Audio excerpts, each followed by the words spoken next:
today's video is i-configure natin ang lab 21. Yeah. This is the inter-VLAN routing using SVI and then router on a stick method.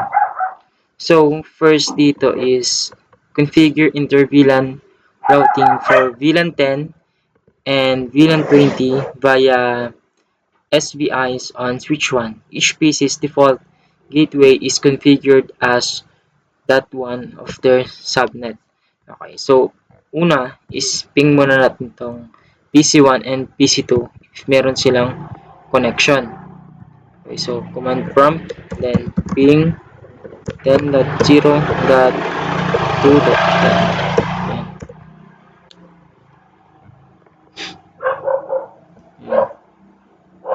Okay, so wala silang connection, request timeout. So, ang gagawin natin ngayon is click na itong ating switch. Ang tawag pala dito sa switch na to is multi-layer switch. Click natin to. Then, punta tayo sa CLI niya. Okay.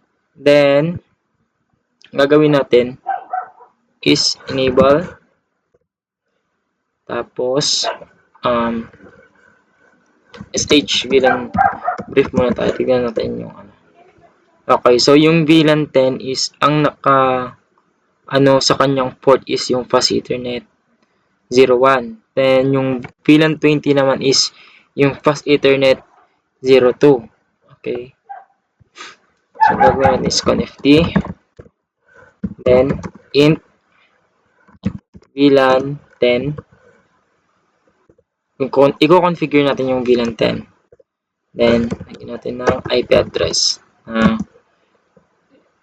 Kumbaga siya yung magiging default gateway ng ating VLAN 10. 10.0.1.1. So, that one kasi nakalagay dito sa task natin is dapat yung subnet is that one. Okay? So, yan. IP add 10.0.1.1 subnet was. Okay.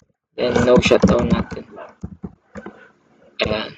And next is yung VLAN 20 naman. VLAN 20. Ayan. Configure din natin yung VLAN 20. Ilagyan natin na IP address which is 10.0.2.1 0. Okay. So, enter natin. And then, no shutdown. Okay. So, last ang gagawin natin is end muna natin. Then, enable let. And conft. Tapos, ang pinaka-importante sa lahat para magkaroon sila ng connection is IP routing. Okay. So, ang IP routing is this enables the L3 capabilities of multi-layer switch. Okay, so try natin IP routing. Then try natin pag-ping yung PC1 and yung ating PC2. Okay, try ulit natin mag-ping. Yan.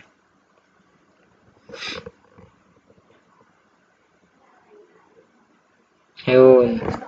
Goods na. Ping ulit natin. Yan. Goods na yung ating task 1. Which is gumamit tayo dito ng SVIs. Then next naman is configure inter-VLAN routing for VLAN 30 and VLAN 40 via the router on a stick method. Each PC's default gateway is configured as that one of their subnet. Okay, so dito naman sa topology na to is gagamit tayo ng ROAS or router on a stick method. Okay, so meron tayong router, isang switch, then dalawang PC.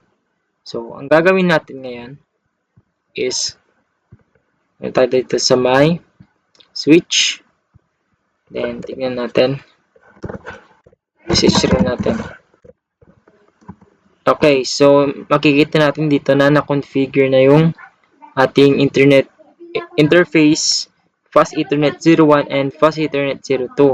Yan, nakaalagay na sila sa VLAN 30. And then, yung Fast Ethernet 02 is VLAN 40.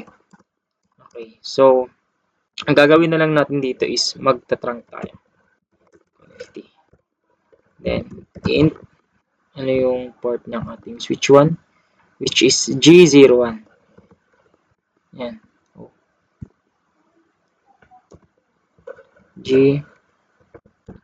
G01. Switch port mode trunk. Okay. So, tignan ulit natin. If trunk na, sh in trunk. Ayun na, sh run pala. Sorry. Sh run.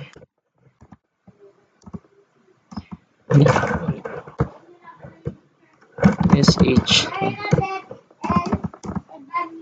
Okay, so yung ating interface gigabit 01 is naka-switch port mode trunk na. Okay, so tapos na tayo dyan sa switch 1.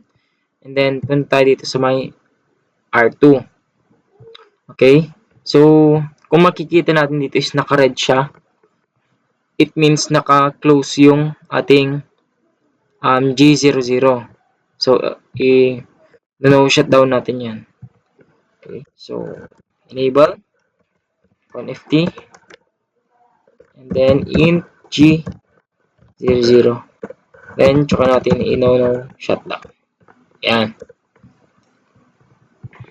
Okay, so kita natin dito na green na siya. So, ang susunod natin na gagawin is configure natin yung sub interface ng ating gigabit Ethernet 00. So, ang gagawin natin is int G00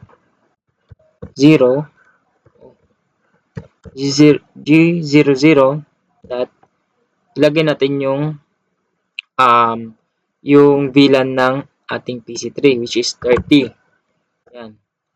And then, tsaka tayo mag-encapsulation.1Q30 para sa kanyang VLAN ID. Okay? Yan. Kasi kapag hindi tayo nag-encapsulation.1Q30 is hindi niya tatanggapin yung or hindi malalagyan ng subnet yung ating sub-interface.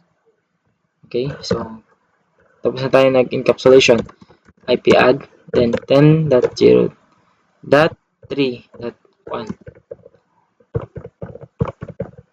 0. Yan. Then next is yung VLAN 40. Same step din lang. 40. Then encapsulation .1Q, then 40. Ayan, then ayun natin na address which is yung subnet ng ating VLAN 40. Okay, 10.0.4.1.250.255.0. Ayan. Okay. So, tapos na tayo dito. Then, let's try to ping our PC3 and PC4 kung meron na silang connection sa isa't isa.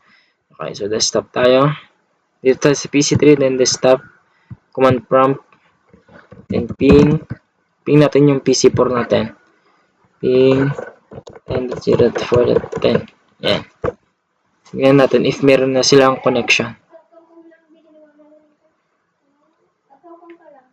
Ayun, meron na siyang connection, guys. Yan. Yan. That's all. Thank you.